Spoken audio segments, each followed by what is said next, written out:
Hi, everyone. Welcome back. I'm Michael Sandler, your host on Inspire Nation, along with. CJ Lou with Fired Up with CJ with my drum.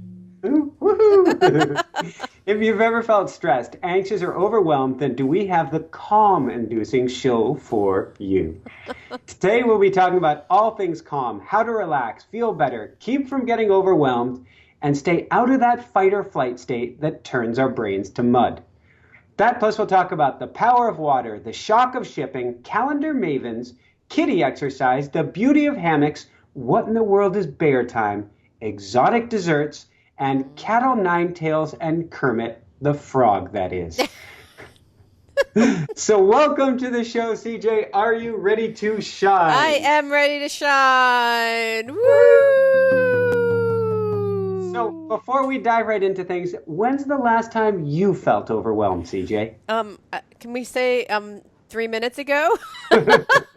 I kind of had this feeling. You know what's so funny? What I think is so fascinating is people probably think we plan for this show, but we do not. So I have no idea what Michael's going to talk about when he brings it up. And what I'm so shocked and blessed with is that it's always something that is completely on point for me. Completely. And it is for you too? It is. It is for me too. I've actually had a beautiful, well, it's beautiful, blissful end of the week. It was a week of so much to get done, and where I had to go into that place of self-compassion, self-love, and just do whatever I can for energy management. And it worked out beautifully, but I really had to be on my A game, not the A game people think of, not the how do I get it all done, but my A game of self-care, and that allowed everything to take place. Nice. Okay, that's interesting because, well, one observation that my husband made this week. So I know it's crazy, but I'm starting two different jobs, and I may have another one coming up. Plus the show, plus occasional coaching. Sounds like my life. And I think actually what I don't know if this is true for you, but what I've noticed about when you start new things, my husband made this observation, which I think was right on. Yes, there's a learning curve, meaning you have to learn, how, the actual tactical part of the job. Like I may not have, I'm learning about how to put together this, like for in your case, like put together this workshop and do an online class, of which you've done stuff before, but not exactly like this. So there's just Right. like a learning curve on the skills required in order to do the job. But what I think we often discount is the learning curve that goes on behaviorally and emotionally, because then we have to understand how to work with a whole bunch of new people. So because I have two different jobs, and within those jobs, like, so one job, I'm working with three different people. We just had a group meeting. And so I don't think we're unconsciously trying to figure out how do things work here? What is the corporate culture? How do things get done? What are the various personalities that I see, and how would I interplay with that personality in a way that's harmonious? And so in a lot of ways, that's as much of the learning curve, I think, as it is the learning curve of just learning the tactical things that you need to do. And that's exhausting because you're kind of observing, well, oftentimes at the same time you're learning how to do, you're doing the skills and you're observing the behavioral things at the same time. It's There's exhausting. even there's another layer to add to that, which is you're learning about yourself in the process as to how you interact with everybody and with the job, and you don't know who you are in this role Right. yet. That is exactly right. That is a really good observation. So I think that my I met with someone who said, consciousness is not an easy game. When you gain consciousness and awareness, then it's consciousness of yourself, how you interact with other people, and then just pure kind of mind skill building kinds of stuff. And so it's a lot of stuff, I think. If I were unconscious, then I could eradicate learning about myself and the other person. It'd be a lot easier. Yeah, there'd be probably a lot more fight or flight moments too, and sheer terror moments because you're wondering what the hell is this person doing, and that person is you. You're saying you would have less of those because you're not, you're, No, you'd have more because you would get yourself in trouble without realizing it until you're driving at the brick wall full speed and you're 10 feet away and you go, holy crap, there's a brick wall in front of me. I think it goes both ways because I'm just watching myself. I'm Too much watching of yourself. Well, no, I'm conscious of how I'm unconscious. I can see her driving straight for the brick wall. She doesn't know it's there. Should I tell her? Or wait and see if she swerves. That's exactly it. And there's a stress involved in all of that, right? Because I think anytime you enter a new terrain, there's a stress of the unknown and how to manage the unknown and managing your fears of the unknown as you're in that place. And so I think I'm wondering whether for both of us, why we're going through this similar kind of place is because both of us we're both doing new things. Not new, like I've done stuff in the business world and you've done tons of podcasts and teaching gigs, but it's new, right? Absolutely. And I think new is, as you're going for it this year, new is important. Yeah. New is really important for our growth because those ruts that we get in where we feel comfortable, we actually feel, well, one stage might be comfort, another stage might be lethargy, another stage might be downright depression. Right. Because things aren't changing, the energy gets stuck and we get stuck. I think that's really true. It's funny because I was just in a corporate offsite. So I had an offsite. I've actually been in 2 back-to-back corporate offsites. I had one, and I told you about in Boston. And then right after I came back for the other company, we had another corporate offsite. Whee! Wait, I had a point. There was a point of which I've lost. So what about the corporate offsite? Oh, I can't remember. I had some interesting point. What were you just talking about? Was just talking about learning. Well, I had made an insight about swerving at the last moment and watching to see whether you were going to swerve or not because you were observing yourself in this new position and seeing how you fit into it and how you were going to react. Yeah. I don't know what my point is, but let's talk about you. Well, okay. So, but before we do that, what is your coping mechanism right now? Okay. So I've been meditating, and when I'm meditating, what I'm noticing is how I'm not meditating. And that itself is the meditation, right? Like, wow, my mind is going berserk. It's so overrun with information. Oh, yeah. So, yeah, I think that's what my point was before. So you're learning so much and you're growing so much and you're being put in these uncomfortable situations.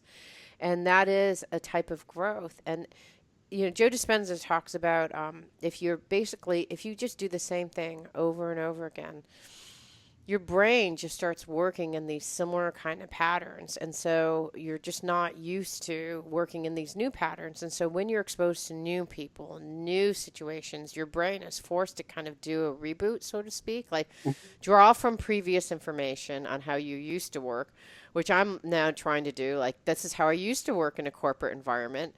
And then I'm saying, no, don't work that way anymore. Because it's not healthy for your mind, body, and soul. So it's like I'm drawing from like past memory banks and trying to develop new memory banks. It's a lot of stuff, I think. This is cool. We had on a guest earlier this week, just an amazing human being, Clark Elliott. He's an AI, artificial intelligence researcher. Extremely smart, very cool guy. He had a concussion years ago that left him with a traumatic brain injury. And for 8 years was a ghost of his former self. Wow. He made it through his class teaching as a professor, which was a miracle, but his brain would shut down on him so much that it could literally take him 3 or 4 hours to walk to his car, get settled in, and get to home. And home wasn't far away, but his brain would shut down on him and he would have an inability to process, to even walk. Wow. And so the answer came from 2 very special people, and one of these 2 magicians basically put glasses on him with prisms that forced the light to go and hit his brain, because light goes in through the eyes basically to the optic nerve to the back of the brain, and it would hit a different part of the brain because of the prisms. And by hitting a different part of the brain, it stimulated a different part of the brain to start processing visual cues. And our brain is visual based, apparently. And it processes different visual cues, and it woke up brain plasticity, a different part of the brain, bypassing the damage. In Fascinating. essence, Wow. by using a different part of the brain, aka thinking differently, he rebooted his whole system, and he's arguably sharper, better, smarter, everything than he ever was before. And for 8 years, he limped along as basically a complete shell of himself. And but so in essence, doing what you're doing and doing what I'm doing, challenging ourselves to look at the world differently. He did it with prisms in this case. We're doing it by putting ourselves in uncomfortable, different situations. It's going to cause us a chain reaction that even our basic processing is going to occur somehow differently. Yeah. Okay. That was the point I was going to make. So I actually had a situation. I would say that as I've been raising my kids, we have a very isolated, very controlled, very energetically calm kind of place. I think I'm going to put a had because things are changing. Yes, I had that. And as I'm going into the corporate environment, like we went into these offsites and the energy is like this. And I'm kind of like, because I'm so energetically sensitive that I've had to I'm in those environments and I get tuned up and I have to so I kind of breathe. I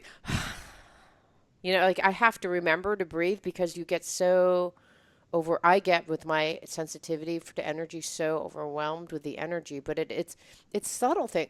That's not so subtle, but it's small things like that, or maybe it's not even so small. It's getting used to the subtle energy shifts, the work pace shift, the content, who you are. There's lots of stuff that happens, I think. I had the same conversation with Jessica a couple hours ago. Mm-hmm. So literally just a few hours ago, we're in tandem, we're in sync on this.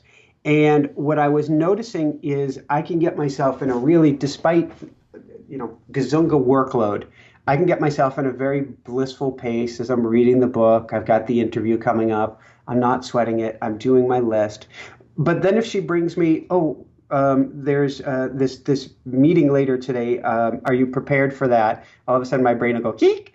And then and then even, okay, tonight is date night. What are we going to do?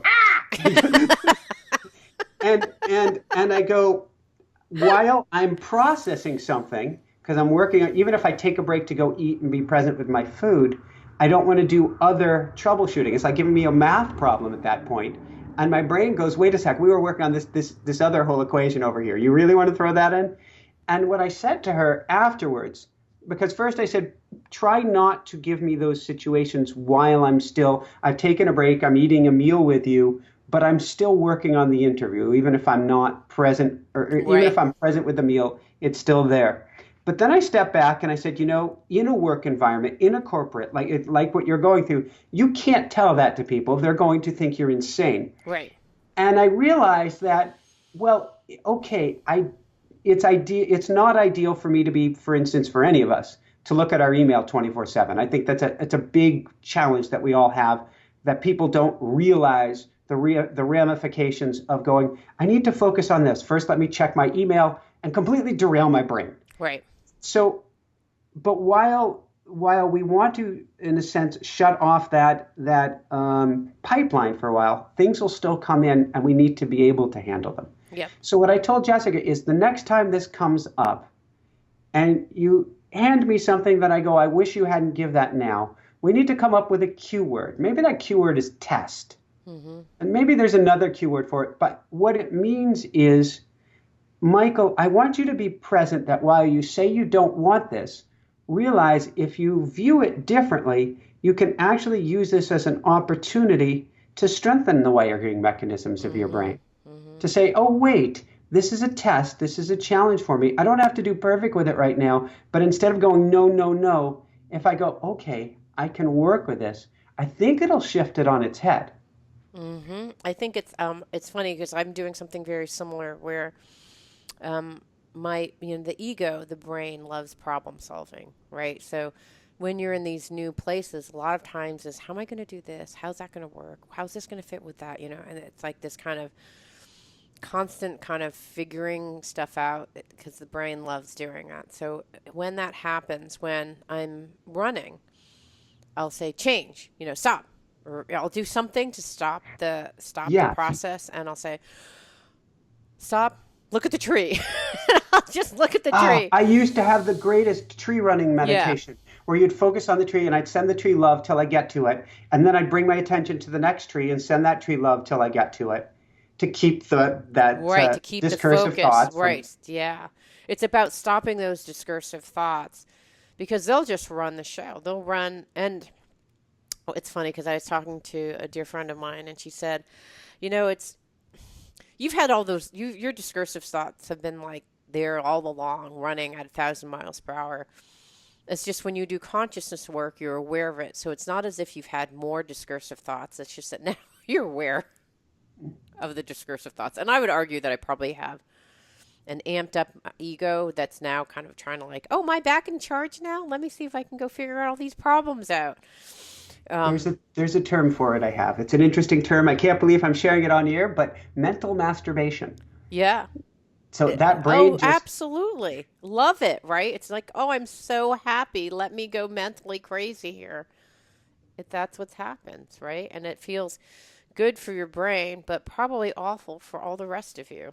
when we're talking about calming down, what I'm finding is the importance of noticing that and noticing it in the habits that I do, particularly on-screen habits, pixel time habits. I'm becoming very aware of, wow, okay, I'm kind of overwhelmed by this. I'll go look at locations we may move online or fun cars, because even though I'm extremely eco-friendly, I'm a car guy. I'm a car Right. nut. So and then I'm realizing, wait a second. And even Facebook, these things that we think may be relaxing us are still input coming in, first off, and secondly, are light beaming at us through these pixels that are bombarding us, what, a million times a second or who knows what, that is revving us up. Yeah. I think And I completely agree. Sorry, go ahead. so when you have the quantity of work that you have right now, Hmm. and for myself, I'm saying this specifically for me too, the most important thing I can do is unplug every opportunity I can from information overload. Hmm. Take every opportunity, step away from the computer, eat a meal with Jessica, go outside for a walk, put my palms over my eyes, and just sit in darkness for a few minutes. Do whatever I can to give every brief respite or recharge I can to my system so that when I come in, instead of the mental masturbation of going, what if it is, what if it is, so when the moment is there, I'm full on, fully present, and I've got the most resources to handle anything. Yeah, I'm there with you. In fact, based on what I know of you, even getting up out of your seat and doing some stretching or going on the rolling ball would be better than Facebook or whatever, because it's so for exactly the reasons that you mentioned. And it was funny because I have diminished my use of Facebook a great deal. Like I used to be on Facebook probably, I don't know, like 5 times a day. And maybe now it's like one time every 5 days. I mean, I've really diminished and I don't miss it at all. And I do think we feel like, oh, that's my distraction, but it's more inputs. Um, it's social inputs, but it's a different type of input. And I think our brain just needs to like have stillness, quiet, no inputs. And so I love this. We're eating Hand over the head, lunch. yeah.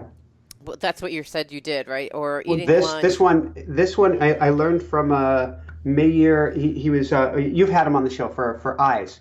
Oh yeah, did you talk to Mir Schneider? Yeah, Mir Snyder had on this week, and it's interesting. His name is Israeli. His Hebrew name is Meir. Or his name is pronounced Meir. Meir. Uh, Oh. my Jewish name or my Hebrew name growing up and what they called me in Hebrew school was Meir, and Oh. he told me it means to shine. Oh, And I'm like, nice. so cool. That is super cool. So, but Shine bright. he had this exercise where you put your palms over your eyes, which brings in total darkness, And you do that for a minimum of 6 minutes. He recommends 2 or 3 times a day for a complete reset or reboot of your optical nerve, which basically means you're incredibly quieting the mind because it is the only time that you've not got information, aka light, coming in. So the palms over your eyes. So this part right here, it's going to go right into the eye socket, but he has Wait, your elbow. right, your bottom part of your palm goes into your eye sockets? Yep, yep. So that it's incredibly dark without pressure. He actually has a device he sells that you put your elbows on to get the exact height right, so there's no pressure anywhere. And you just be in that darkness. Well, there's Reiki. In Reiki, one of the movements is to put your hands over the eyes, but I think it's usually like putting this part of your palm. Kind of the cup. Yeah, the cup in your eye, but you're saying put. I'm saying you're saying put the flat part of your palm down on the thickest pad part of your there. eye, right, on your pad of your eye and covering it up. Yeah. Which is very different. I wonder if there's a reason. Did he explain why? I think it's just for total darkness, for the darkest that you can Oh, I get. see. Because if I put a cup, well, I'm putting my cup around my eyes and it's pretty dark, but the whole idea is darkness. The whole idea is darkness, is get that input down. He says even at night that we still have light coming in, particularly just outside New York City. That's so true. And therefore, we're not getting as much rest for our brain because we're not getting, we still have information coming into our optic nerve all the time. And so getting in that darkness really helps calm things down. Makes sense. Interesting. Okay, got it. So what are some of the other things? So the power of water. So that's just we're just on this water fest, and we went out hiking just a couple days ago. Jessica wasn't feeling so hot earlier this week, and so we went to a very gentle, easy hike, but there is near a lake. And of course, partway through, she goes, "Do you want to go in?" And I was in not a somber, not a depressed place, but I didn't have my energy level up because her energy level was up. And I said, "I'm not feeling that excited about it yet. Give me as soon as I get the first foot or two in." And there are like 30 to 50 little fishes by the entrance. It was really cool. Cute. And I got in and I was just gone. And I came back and I was in bliss, in la la land. And just there's something about that water or nature time that is just such a reset. And I do realize now I want water wherever we go next. Water, water, water. Yay, water. Come to Seattle, the land of water. Swimming water. Oh, okay. Well, never mind about Seattle then. Not melting from Alaska or northern Japan. San Diego. Who knows? We'll figure it out.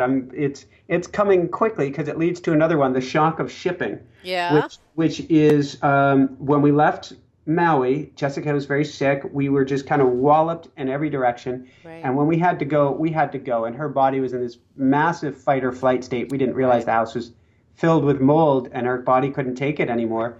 And we packed up everything to ship it. And then we didn't have the funds to ship it.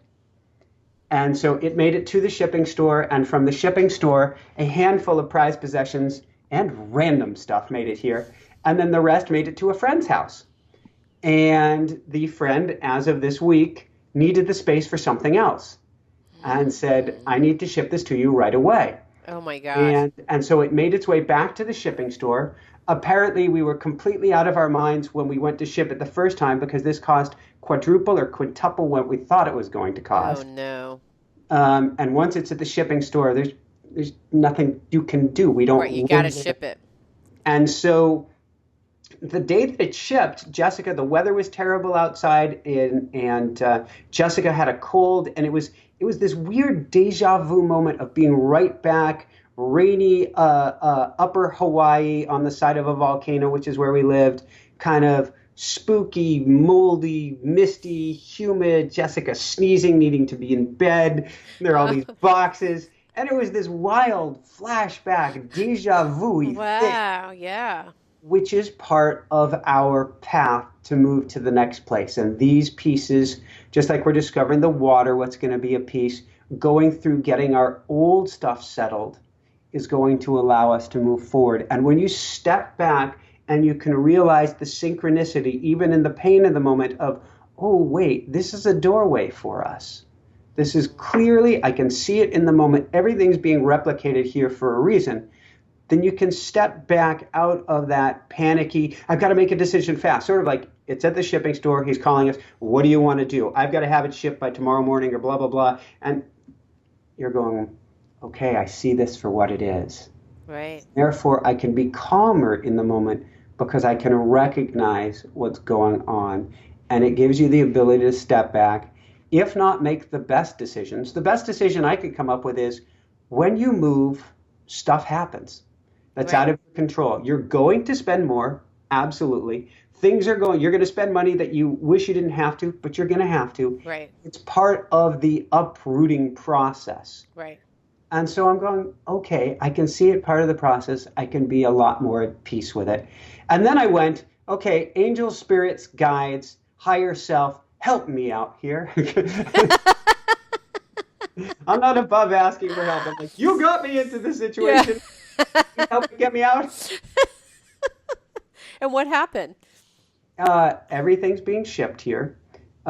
We ended up getting in an unexpected sum of money, which covered half of the shipping. Yeah. So that was huge. That came literally right before it shipped. First, we had somebody offer to give us a loan. Then we had the money come in. And it was just phenomenal. All these pieces, how they came together. And we're still going to have the shock of shipping, which is when... when 44 boxes show up at this house, when Oh my God. the house is full and Jessica's parents are planning on moving this fall, which means the house has to be emptied. So this is going to be a very interesting situation. So it's like in the box, out of the box, out of the box, in the box again. It's just going to be, and some of it has to be sorted through, and then I clearly don't have you can't say I don't have the time, and I choose not to lose. I don't have the prioritization for it at the moment. Right. It's going to be interesting, but I recognize it. Wow. There's so many recognize things it for what it happening. is. Yeah. There's so many. So here's what I'm hearing you say.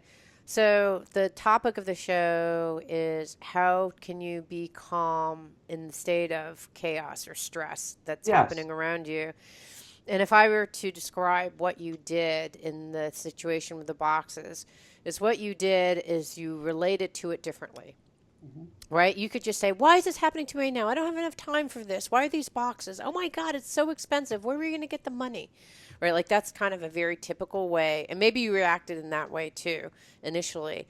But what you did is No, I didn't. The show has been such a magical changer because it's every day. Yeah. Every day something comes up that I go, it's going to work itself out. It's going to be fine. We're going to do what we can. And whatever happens, happens. Because I'm choosing to look at my mental resources. That's my most valuable possession right now, and that's priceless. Right. So if I shift my mental resources to a silly thing of boxes being shipped, or even if the possessions didn't get shipped, that is robbing myself of my most precious possession. Right. Right. Which is perspective.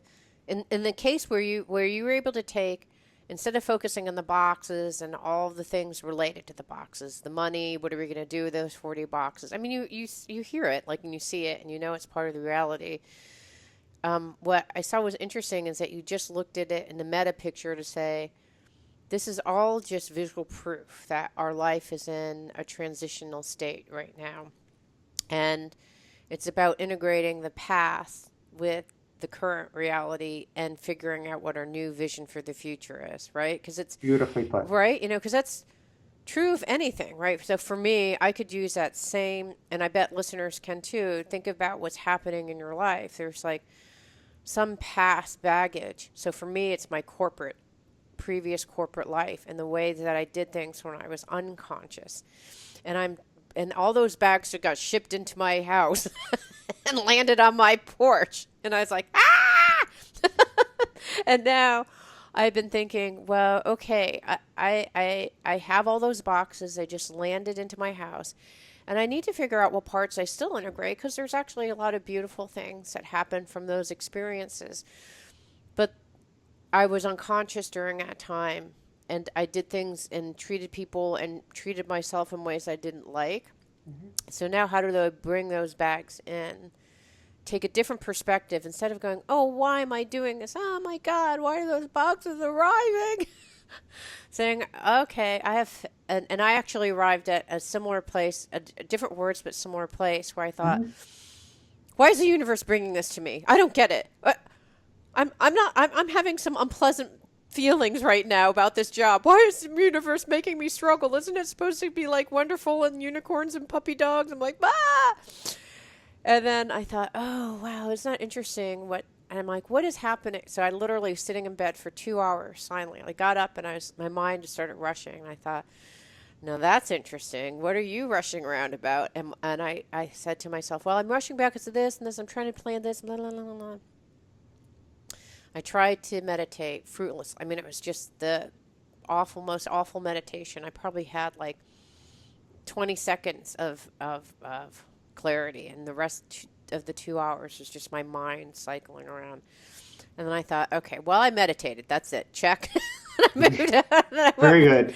And then I went running, and I thought, okay, I'm going to try again. I'm going to have an active meditation. I'm going to listen to this meditation and try to do it all over again. So I was running, and in the meditation tape, it said, so what is the familiar state that you find yourself in? And I thought, oh, I'm in the familiar state of worrying. Mm-hmm. And it said, so tune into what is causing that, like, what is the source of that, state? What is what from your past experience, or what is bringing in that sense of worry? And I realized that the worry was that I was not supported by the universe. Why have you put me in this position that feels awful and bad? You must not like me. You're not my bestie friend anymore. You know what I mean? Like you go, or like you fooled me, or like whatever it is, right? You go into a non-resource state. Mm-hmm. And I thought, well, now that's really interesting, that what happened is what I'm really worried about is that I feel like I've been tricked into this situation, or naive, or something, something happened. I thought, well, that's not helpful. Because if you think that the universe is against you and causing all these problems and making you miserable, what happens if you say, I have faith that whatever is happening at this moment is happening for me, whether it feels good or bad, whatever is happening to me at this moment is meant for my personal development and growth, irrespective of how I'm relating to it right now. How can I relate to it differently so I can say, which is what you did, right? And what I did is I thought, oh, I don't understand where this is going. It feels uncomfortable now, but I have faith that something really good is going to come out of it, even though it may feel bad in the process. Similar kind of thing, right? It is, and it's the expression is kind of a slippery slope, but it works in this occasion, which is the universe not giving you more than you can handle. So when you get these things, there is some benefit to it, whether you see it, I believe. And if you believe there's a benefit, even if there wasn't a benefit, if you believe there's a benefit, it becomes a benefit. Right, because you shifted the way you're relating to the whole thing, saying, exactly. Okay, there's something in it for me here. These packages, this like re-experiencing the past, even to the point of Jessica being ill like she was before she left. It's like, and it's just such a beautiful story. The whole thing is just really, really an interesting story, and about like her parents. There's about a story about home transition, newness. Like there's all these really wonderful stories embedded in those stories of those boxes. And it'll be important as the boxes arrive here. It will be very important to bear that in mind, not to treat. Well, we had on an amazing guest earlier this year. His name will probably come to me in a minute, of a book called Dream Yoga. Mm-hmm. And we were talking about lucid dreaming and a Tibetan dream technique called Dream Yoga, where not only are you awake in your dreams, you can meditate in your dreams. Yeah. Conscious meditations, fascinating stuff. And what we're talking about is how it's really the whole row your boat. The world is but a dream. It is an amazing illusion. It's very real. If you fall, you break your leg, it hurts like hell.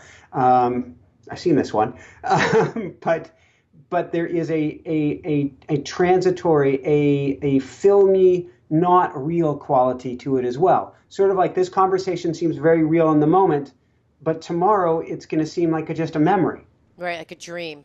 Yes. And so when you realize that the box is being stacked in your driveway that you are going to need to take care of now, not later, now, Right.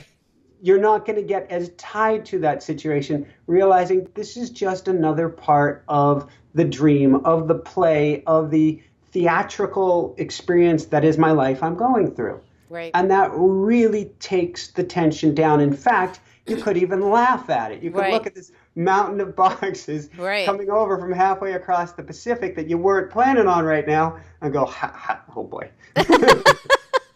It's changing your relationship to what is, right? You could Yeah. actually look at it as like, oh my God, what's, or you can go, wow, that's kind of funny.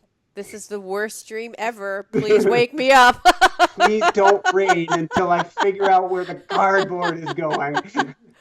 Okay, I'm having problems with my calendar too. Going back to the other topic you said, calendar mavens. I'm having problems with my calendar too. What happened to you? My office update, Windows updated, and now everything is breaking all around me.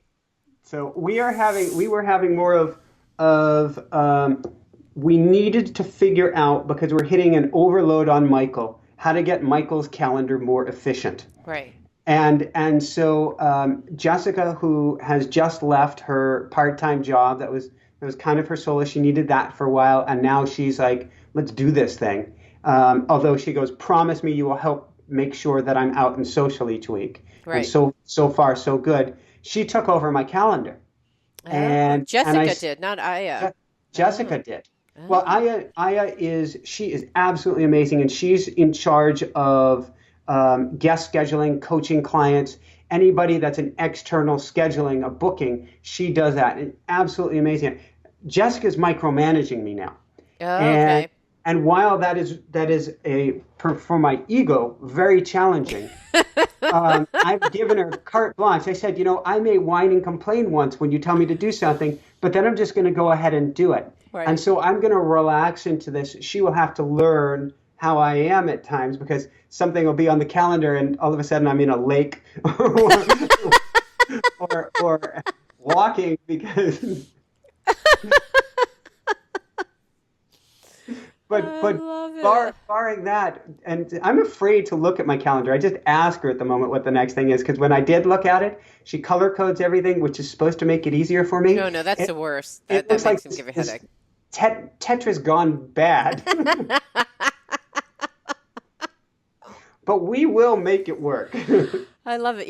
It's we are going through such a similar kind of thing because one of the joys of the place that I'm working with right now is they do knowledge transfer, and the whole idea of knowledge transfer is that if you're very concrete and you're very specific and you're very directive and procedural, your life is it just runs more smoothly, and you don't have to work as hard because you have the systems supporting you.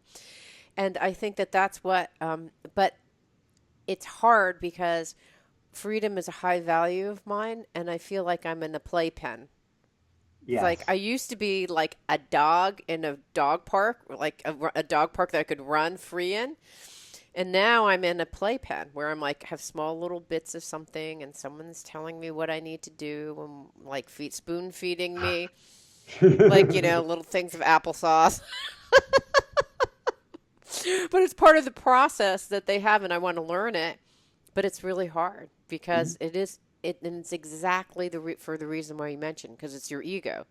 It's like, why are you?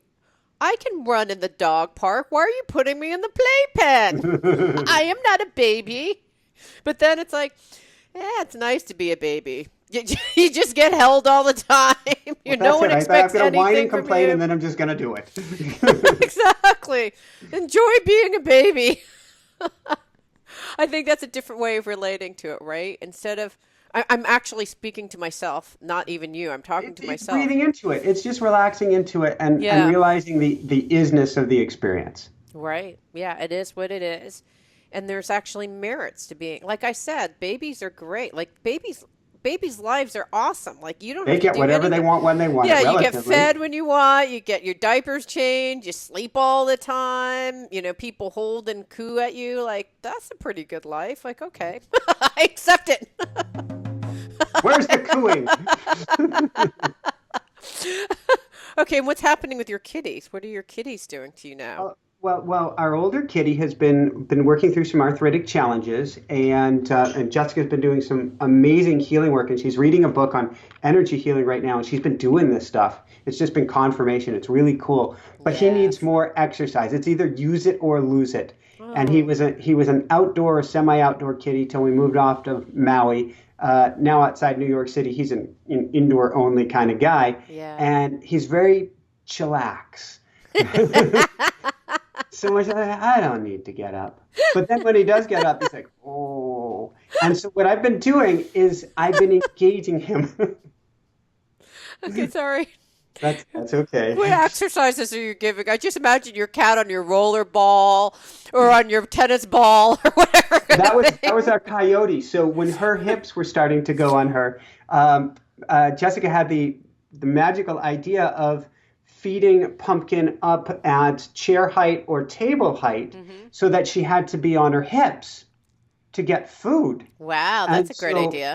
the food driver was stronger than the sore hips driver, and her hips until the day she went, which was cancer related, not because of the hips, got incredibly strong. So the hip dysplasia that was going on went away because she found for PT work it was food time. And I have this. I had this image of me putting like my dinner on top of a gigantic hill so that I can get the cardio workout. yes, yes, yes. And Same so kind of thing. with the kitty, I'm doing first off, I pick him up under his torso, and we've been doing dancing, and he's been enjoying that. This is a cat that is he's called Sir Meowsers for a reason. I just Yes. imagine him smoking a little cigar while you're like, yes, I like the exercises, especially I don't even have to do anything. So he has to hold himself up. So we've been doing that one. Okay.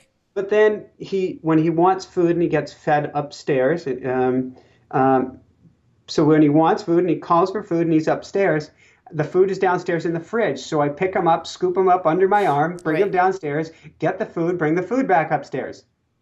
Notice the missing element. Right. So Kitty's now downstairs and has to find his way back up. is your cat just kind of like I've got your number. So when you're trying to carry it downstairs, is it like, giving you the cat finger? I kiss him a lot as I take him down, but what's been happening is interesting. He stays down, he hangs around, he sees what's going on, he's becoming more engaged again. And the last few days, he's been playing with the 1.5 or 2.5 year old kitty, playing again. So Right. because we're getting him more engaged in the action, the brain is waking up more, his body's waking up more, and he's starting to get active again. It's really cool. Fascinating. So you did the cat version of what we've been talking about, right? Right? Because we've been talking about like basically putting ourselves in new situations that cause the rewiring of our brain, and as a result, kind of activate, new, as the light shines in to our brain because we're doing new things, seeing things through different perspectives. Like all of a sudden, we see ourselves doing things different, and so Good, yeah. perfect explanation. Yeah, Yes. because so you're now forcing your cat, who is perfectly happy being Mister Mister Sir Mausers. What did you call him, Sir Meowsers. Sir Yes. Meowsers? Now you're Well, his name like, technically is Meow Meow, but we feel like he's been knighted and he earns it. So he's been okay, Sir Meowsers. I think actually he's been elevated lately with his throne to King Meowsers. But King Meowsers still needs to get up, like the peasantry. He likes to move, needs to move a little bit to stay active. now all you need to do is ship him to Hawaii, take him out of the box, and see what he does. Just keep The up. bird population would be decimated. It wouldn't be pretty. I love how you just basically put your cat through the same process that you're going through. Yeah, pretty Okay, much. so have you been getting some hammock time? Have you been So getting some hammock time? Jessica just got this amazing hammock that's made out of kind of almost like a parachute material to it. It folds up into a little pouch, and we had Sunday night. They play at the local is it a pavilion or something Hmm. outdoor kind of you get this giant park, and there's a little area where the band sets up in Yeah. it. And so she brought the hammock this past weekend. I guess she picked it up on Sunday, brought it to the event Sunday night, put it between two trees. Everybody's out in their folded chairs, their blankets, picnicking before the music, and we're in a two-person hammock. Oh man. Just heavenly. All you need is like a hat and like she has to be in a dress and you're just like that picture that you see on the Lemonade. internet. It was perfect. The music stopped. Wow. We didn't go anywhere. That is so good. So you guys have been really good about getting, like, when you relax, you're just super, whether it's the lunch and like, I'm having lunch, please don't, I'm going to track it, but please don't give me this other stuff.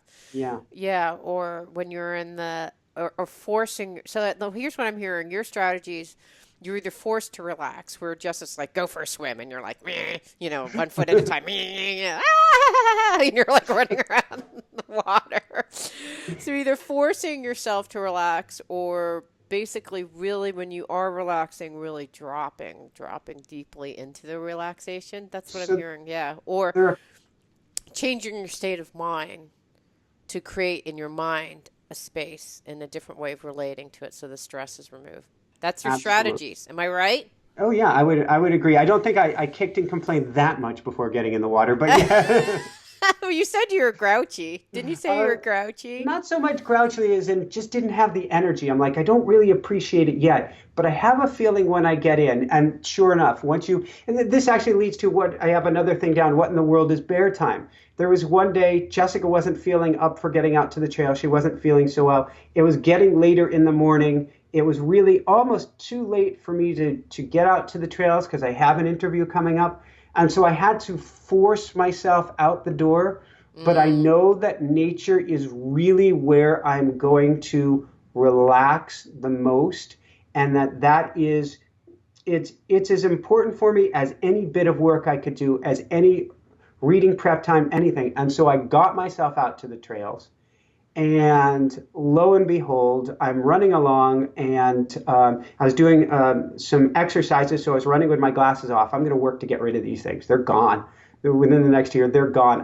I've reduced my prescription by over half in the last few years. I'm gonna kick it. So I'm out running without them on, and then I'm like, it's time to put them back on. Put them back on. Started to round a bend, and there's this animal scurrying up over a little hill, then down, then up, then down. Then there are two of them. These are the cubs. mm. Oh man, that's super dangerous. And so I go quiet, and I'm good at going quiet. And then there's Mama. Oh my And God. the cubs are playing, and then there's Mama. And I'm like, I'm not in between them. And these aren't grizzlies, and I've seen grizzlies from a distance. I'm like, these aren't grizzlies, no problem. So I went quiet. They were just playing up on a hill. I actually walked a few steps closer. Mama caught a whiff of me. I'm like, no movement. And then she went about her thing, and they kept playing 10, 15 minutes in front of me, and then they wandered off. And Wow. it was a gift. It was How a far how gift, far were they in front of you? 30 feet, maybe a little bit less. Well, So that's really close. 10 meters or less. So, but the only concern that I had was at one point the Cubs were doubling back, Right. If where I they thought ran in front of you, you'd be like if toast they time. ran up to me and or tried to play with me, because they were like dogs playing or cats playing. They Yeah. were just little, and we had asked ourselves, because it's been a heat wave here on the East Coast. We had asked ourselves, because this is an area known for bears that we were hiking. We're not concerned about them. We're smart about them. But we asked, would we run into a bear midday? And our thinking was, no, it's too hot for them. They'd be hiding. Well, the mama may want to hide, but the cubs will have nothing to do with that. Right. Yeah, absolutely. They're not thinking that way. So, but Wow. I took that as a gift, that I was rewarded for going Oh, out absolutely. with this amazing experience, because I said, I will take care of myself. And to me, my practice is being in nature. I will put myself in nature. And nature rewarded me. It was a very safe That's experience. I did get beautiful. photos, nothing perfect. I wasn't focusing on the camera, but Right. I got Yeah. You're photos. like, oh, hopefully this I have bear, the these bear evidence. cubs. Yeah, exactly. That is so cool. What kind, So, so they're a black bear? What kind of bears were they? I think black. It's either black or brown. Whatever is a Jersey bear is Just not the love. Yeah. you know, it's not a New Yorker bear. Right. It's not giving you the finger Where's the car and horn? swearing at you. Like just every other creature. And when she did get a scent of me, I just started sending her love and sending her love. And I'm convinced, unless I literally went between her and her cubs, Yeah, she you'd be wants okay. nothing to do with me. Yeah. Nothing to do with Yeah, me at bears all. don't want to harm you. It's just, but they're going to protect their babies for sure. Absolutely. You know, do you ever have? We have a lake where it's a public park with a gigantic lake called Green Lake, and it's what I walk around almost like 3 or 4 times a week. And when I walk around the lake, there are all these dogs, and I don't know if this happens to you, but do you find that the animals are attracted to your energy and they'll like pull from the leash to come up and like smell Both you? Jessica and I, absolutely. I'm not doing anything. I'm just like, oh, there's a cute, and then it's like, and like they're almost choking themselves, or like they'll walk by and they turn around and they want, but it must be something about the energy, don't you think? You have good energy. You have good energy, and dogs, animals are all sensitive to energy. And so if they sense that you've been doing your energy work, you're coming from a loving, kind place, then they are what is it, a honey to a flower. They are or a flower, a bee to honey. There we Right. go. Or a bee to a flower. They are so attracted to you, and they want to be near that energy, or at least get in your field and say, what is this I'm experiencing here? Ah, interesting. Absolutely. So I was wondering, when you were describing a story of the bear, if you were kind of worried about that too, because here you're sending love, and then Well, I those. wondered about the cubs coming running up to me, and what will I do if that takes Yeah, place? exactly. I don't know. I guess we'll face that if It's that one happens. thing when a dog is on a leash and they're doing that, or a dog is just running up. I mean, dogs literally, and I'm grossly allergic to dogs, so that's the sad thing. Like they'll touch me and I'll just break out into hives like the next Oh second. man. And like, I have, and depending on the dog, I can maybe not breathe in 5 minutes, but they just love me.